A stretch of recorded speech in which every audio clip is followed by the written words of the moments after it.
Halo semuanya, assalamualaikum warahmatullahi wabarakatuh. Di sini kakak akan menjelaskan materi mengenai pernapasan pada manusia, yang dimana materi ini terdapat di kelas 5 semester 1. Yuk disimak bersama-sama.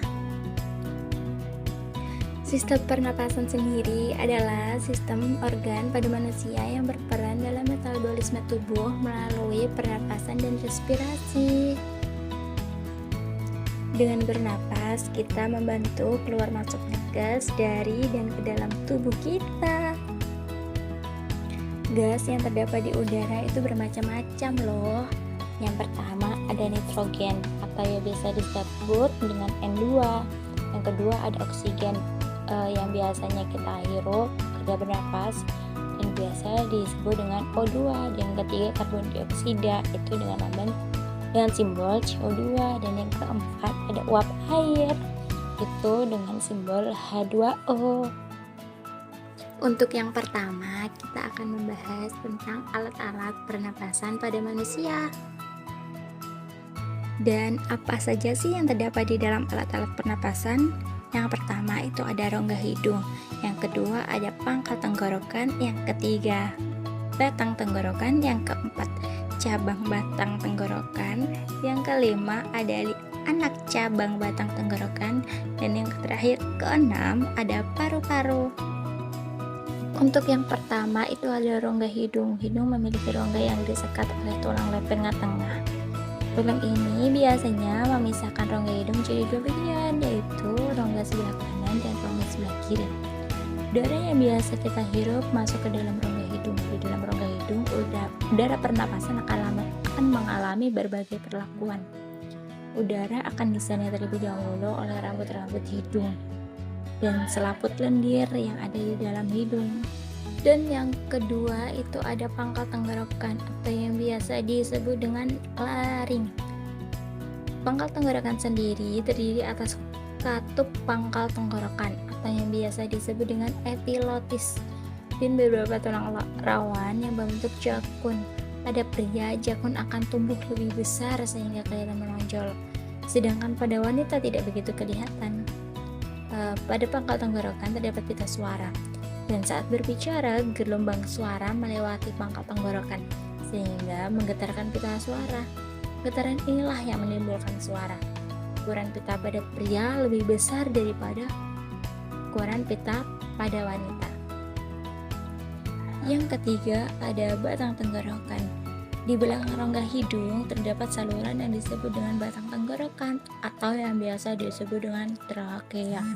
Batang tenggorokan tersusun atas tulang-tulang rawan yang berbentuk cincin. Batang tenggorokan berguna sebagai tempat lewatnya udara.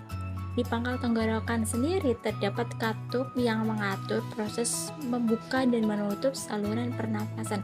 Tenggorokan merupakan saluran pernapasan yang terletak di depan saluran makanan atau yang biasa disebut dengan kerongkongan. Dan yang keempat ada anak cabang tenggorokan atau biasa disebut dengan bronkus. Batang tenggorokan bercabang dua di bagian bawah masing-masing lubang menuju ke paru-paru kanan dan paru-paru kiri. Seperti juga batang tenggorokan, cabang batang tenggorokan atau bronkus tersusun atas tulang-tulang rawan yang berbentuk cincin. Bronkus atau bahasa jamaknya adalah bronkia hanya berfungsi sebagai tempat lalu lintas udara pernapasan. Dan yang selanjutnya kelima ada anak cabang batang tenggorokan. Cabang batang tenggorokan bercabang 2 dan 3 sesuai dengan jumlah gelambir atau lobus pada paru-paru. Cabang tenggorokan yang menuju paru-paru kanan bercabang 3. Cabang tenggorokan yang menuju paru-paru kiri bercabang 2. Masing-masing bercabangan ini bercabang lagi menjadi saluran-saluran kecil yang disebut dengan bronkiolus atau bahasa jamaknya adalah bronkioli. Percabangan ini berakhir sebagai gelembung-gelembung yang sangat kecil. Dan yang terakhir itu ada paru-paru. Paru-paru atau biasa disebut dengan pulmo terletak di bagian dalam rongga dada.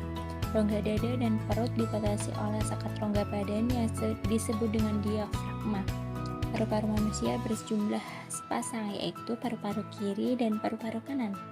Paru-paru kiri terdiri atas 2 gelambir, sedangkan paru-paru kanan terdiri atas 3 gelambir. Paru-paru terbungkus oleh suatu selaput paru-paru yang disebut dengan pleura. Peradangan pada selaput pleura disebut dengan pleuritis. Di dalam paru-paru terjadi proses pertukaran udara kotor dengan udara bersih yang diperlukan oleh tubuh. Di dalam paru-paru terdapat gelembung paru-paru yang disebut dengan alveolus. Jumlah alveolus kurang lebih 300 juta buah. Gelembung paru-paru ini merupakan kumpulan pembuluh darah halus. Gelembung ini berfungsi menangkap udara bersih dan melepaskan udara kotor.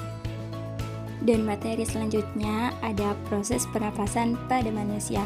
Proses pernapasan pada manusia itu sendiri ada 2. Yang pertama pernapasan dada dan yang kedua pernapasan perut. Dan bagaimana sih pernapasan pada dada itu? Ya, waktu kita menarik nafas. Otot yang bekerja pada waktu menarik nafas adalah otot tulang rusuk sebelah luar dan diafragma. Diafragma itu sendiri adalah sekat antara rongga dan perut dan rongga dada. Pada waktu menarik nafas, otot tulang rusuk naik ke atas, tulang dada naik ke atas dan ke depan. Diafragma akan mendatar karena ototnya berkerut. Dan bagaimana sih pernapasan pada perut? Waktu pernapasan pada perut adalah waktu penarik nafas dan waktu menghembuskan nafas. Waktu menarik nafas, otot tulang rusuk sebelah luar dan diafragma berkontraksi lebih kuat. Rongga dada membesar, isi rongga perut tertekan, tekanan dalam rongga dada mengecil. Selanjutnya udara masuk ke dalam paru-paru. Dan selanjutnya waktu menghembuskan nafas. Pada waktu menghembuskan nafas, otot tulang rusuk sebelah dalam berkerut. Otot berkerut mendekatkan diafragma. Rongga dada mengecil, akibatnya udara dalam perut keluar. Dan selanjutnya gangguan kesehatan pada alat pernapasan. Yang pertama itu ada influenza. Penyakit ini sering menyerang kita mudah terserang ini atau penyakit influenza jika kondisi tubuh sedang lemah. Influenza ditularkan oleh kuman melalui udara. Kuman ini mudah berpindah ke orang lain jika penderita bersin. Oleh karena itu, tutuplah hidungmu sewaktu kamu bersin agar terhindar dari kuman menyebar dan menulari orang lain. Dan yang kedua ada tuberkulosis atau TBC. Paling sering menyerang paru-paru. Penyakit ini disebabkan oleh bakteri. Penyakit ini ditandai dengan batuk-batuk berdahak disertai darah. Dan yang terakhir ada pneumonia. Penyakit ini dikenal juga dengan radang paru-paru. Penyakit ini disebabkan oleh bakteri. Gejalanya adalah penderita suka bersin. Penderita sulit bernafas, timbul batuk yang disertai darah, serta dada terasa nyeri. Penyakit yang disebabkan gangguan pada saluran pernapasan antara lain adalah polip, amandel, bronkitis, dan asma. Yang materi selanjutnya terakhir adalah cara merawat paru-paru. Untuk yang pertama itu sering bernapas dalam-dalam. Yang kedua berolahraga di udara yang terbuka. Yang ketiga dilarang merokok atau tidak boleh merokok. Yang keempat istirahat yang cukup. Yang kelima memiliki rumah yang sirkulasi udaranya bagus. Dan yang keenam menanam pohon di sekitar rumah agar menghasilkan oksigen yang bagus.